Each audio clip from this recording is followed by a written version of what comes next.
kepada Allah Tuhan yang Maha Esa. Karena atas rahmat-Nya lah pada kesempatan ini kita bisa hadir dalam keadaan sehat yang utuh. Dan saya ucapkan terima kasih kepada Bapak Ibu Guru yang kebetulan hari ini bapaknya belum hadir, karena bisa hadir di sini dalam kegiatan kakak rutin. Yang hari ini Bapak Ibu materinya adalah tentang profil pelajar Pancasila.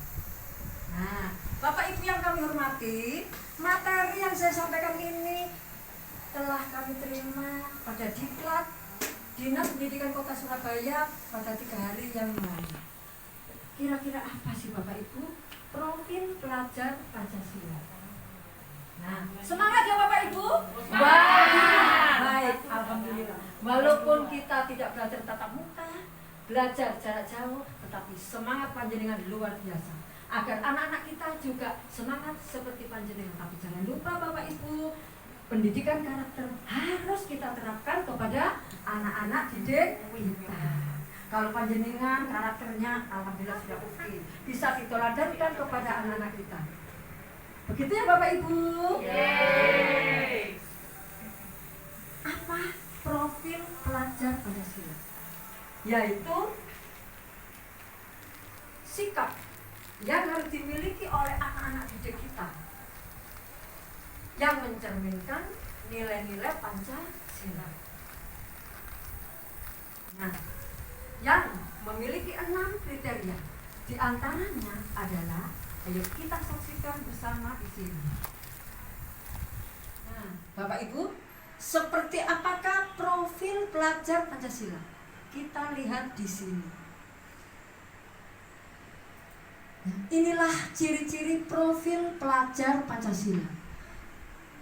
Nah, seperti yang ada di layar, lebih jelasnya seperti ini. 1. Beriman, bertakwa kepada Tuhan yang Maha Esa dan berakhlak mulia. Di antaranya adalah 1. Iman kepada Tuhan yang Maha Esa. Seperti apa kegiatannya? Nah, ini nanti ada contohnya Bapak Ibu. Jadi anak-anak menjalankan ibadah sesuai agamanya masing-masing. Yang Islam ya di masjid, sholat. Yang beragama Kristen rajin di gereja. Nah, seperti itu. Kemudian berakhlak pribadi. Nah, berakhlak pribadi ini Bapak Ibu menanamkan sifat kepada anak-anak kita untuk selalu menyayangi pada dirinya sendiri, merawat pada dirinya sendiri. Seperti masa pandemi ini mencuci tangan, menggunakan masker, selain untuk dirinya sendiri juga untuk orang lain, menjaga jarak, ya. Kemudian akhlak kepada manusia. Contohnya adalah menghargai, menghormati sesama manusia. Seperti apa contohnya? Nah, nanti ada di sini ya Bapak Ibu. Kemudian akhlak kepada alam. Kita tanamkan kepada anak-anak kita, menyayangi tanaman. Dengan cara apa? Menyiram, memberi pupuk, tidak merusak. Begitu kan yang sudah diterapkan di sekolah kita Bapak Ibu? Ya. Akhlak kepada negara. Nah, ini anak-anak setiap hari Senin kita ajak upacara agar mereka mempunyai akhlak yang disiplin, cinta kepada negara Indonesia. Seperti apakah contohnya? Nah, itu tadi ya, lebih jelasnya ada di sini. Nah, ini Bapak Ibu. Yang pertama ini, ya, ini adalah akhlak terhadap sesama manusia, termasuk kepada kedua orang tuanya. Sebelum berangkat sekolah, salim. Nah, gitu ya, yang Bapak Ibu nggih? Ya, karena sudah biasa kepada anak-anak Bapak Ibu, jadi lidah ini agak nyerempet, mohon maaf. Kemudian, nah seperti ini. Ini juga akhlak kepada sesama manusia. Nah ini, ya. Nah itu beriman kepada Tuhan yang Maha Esa. Tentunya ini adalah untuk yang beragama Kristen. Kepada anak-anak kita yang beragama Kristen ditanamkan rajin datang ke gereja. Untuk anak-anak kita yang beragama Islam, kita tanamkan harus rajin sholat. Nah, ini yang beragama Buddha mungkin ada. Anak-anak kita yang beragama Buddha harus selalu diingatkan untuk beribadah. Nah, ini juga kepada sesama manusia. Nah, sekarang ini sebentar, maaf, ini ada lagi. Ya. Nah, ini berakhlak kepada diri kita sendiri melalui pembiasaan, mencuci tangan, menggosok gigi. Kan sudah sering ya Bapak Ibu ada kegiatan di sini? Iya. Sebenarnya kita sudah melaksanakan, tetapi harus selalu ditingkatkan. Nah, kemudian sekarang berakhlak kepada alam. Anak-anak diterapkan harus cinta kepada lingkungan. Apalagi sekolah kita adalah sekolah apa Bapak Ibu? Adiwiyata. Iya, sekolah Adiwiyata. Jadi anak-anak, jadi Bapak Ibu tidak bosan-bosannya mengingatkan kepada anak-anak. Jadi ini diterapkan di sekolah kita. Menyiram tanaman. Kita sudah punya tanaman per kelas, dibentuk kelompok menyiram tiap hari gitu nggih. Nah, ini juga seperti ini.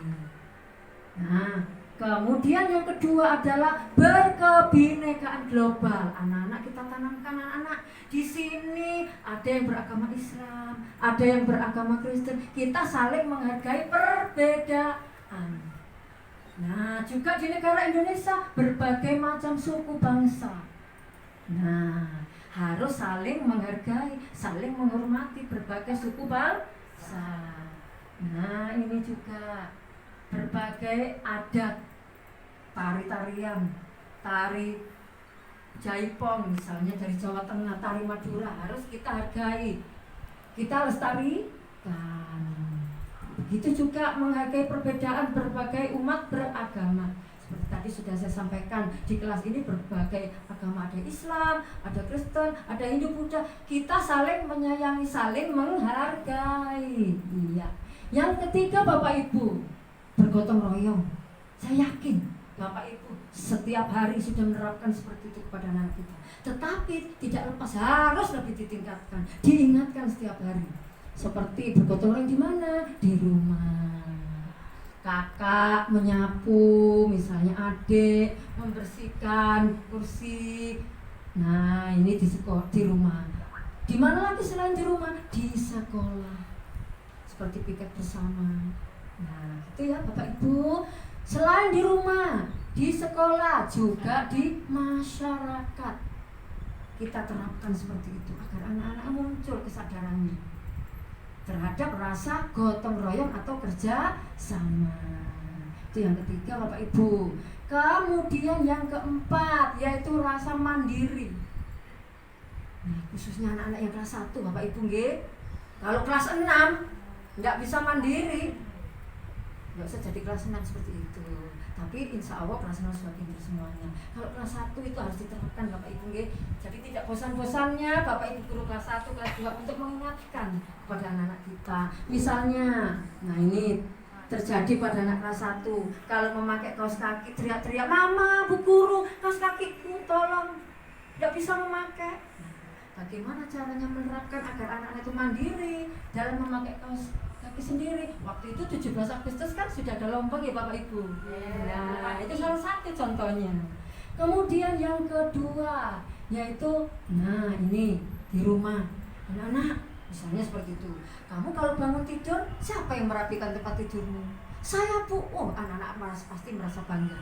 Nah, diberi acung jempol ribut kalau ada anak seperti itu nih Bapak Ibu. Nah, kemudian juga lagi diterapkan rasa mandiri. Setelah makan anak-anak harus cuci piringnya sendiri. Hebat yang seperti itu. Nah, mungkin motivasinya seperti itu. Saya yakin Bapak Ibu sudah hebat semua dalam memotivasi anak-anak kita. Kemudian, nah ini peralihan terutama anak kelas 1 dari TK ke SD. Mungkin waktu di TK masih disuapi, sekarang di SD coba makan sendiri. Kalau kamu makan sendiri, Bu Guru lihat, oh hebat. Nah, mungkin seperti itu sehingga termotivasi besok mau makan sendiri, tidak hanya di sekolah, mungkin juga di rumah. Itulah namanya pembiasaan. Nah, kemudian ini Bapak Ibu, jadi kegiatan mandiri untuk anak-anak itu berbagai macam seperti gambar yang ada di layar. Nah, kemudian berikutnya, ya sekarang kritis. Jadi bernalar kritis ini anak itu ingin menemukan gagasan. Jadi kalau ada anak yang menemukan gagasan sendiri walaupun itu tidak sama dengan kita, jadi Bapak Ibu tidak boleh, oh itu salah, jangan. Ya, jadi dipuji, oh bagus, kamu sudah pintar, aduh adik sudah hebat, bisa membuat seperti ini. Nah, bernalar kritis. Mohon maaf Bapak Ibu, bernalar kritis ya. Jadi anak-anak itu mempunyai gagasan. Misalnya, oh seorang dokter itu ternyata memeriksa. Dia pernah ke dokter, oh dokter itu tugasnya seperti ini. Jadi dia tahu. Nah, kemudian dengan adanya IT yang semakin canggih seperti ini, apalagi pembelajaran jarak jauh, anak-anak sudah hebat semua mengoperasikan komputer. Ini kalau tidak mempunyai kepandaian atau bernalar kritis yang kita tingkatkan, anak-anak tidak akan bisa dengan melalui apa? Pelatihan dari Bapak Ibu guru. Nah, ini anak sering bertanya, kalau anak itu tidak mempunyai rasa kritis, pasti dia diam saja karena anak ini mempunyai rasa ingin tahu yang besar, tanya kepada orang tuanya ini itu. Jadi seperti kalau tanya kepada Bapak Ibu juga harus dijawab, walaupun mungkin lucu ya, pertanyaannya lucu, tapi kita selalu memberikan pujian. Itu merupakan motivasi agar mereka lebih mempunyai rasa untuk kritis, selalu ingin tahu. Itu adalah anak yang hebat, perlu kita tingkatkan seperti itu. Kalau sudah bernalar kritis, logika, insya Allah anak-anak kita akan kreatif seperti ini. Nah, dia punya kreatif untuk karena pernah melihat di luar, oh bangunan gedung itu seperti ini, sehingga mengkonstruksi bangunan misalnya. Nah, ini kreatif. Seperti ini juga, seperti ini. Mungkin putra putri panjenengan di rumah ngecat tembok, itu juga kreatif Bapak Ibu. Tapi kalau bisa diarahkan. Nah, itu harapannya Bapak Ibu. Nah,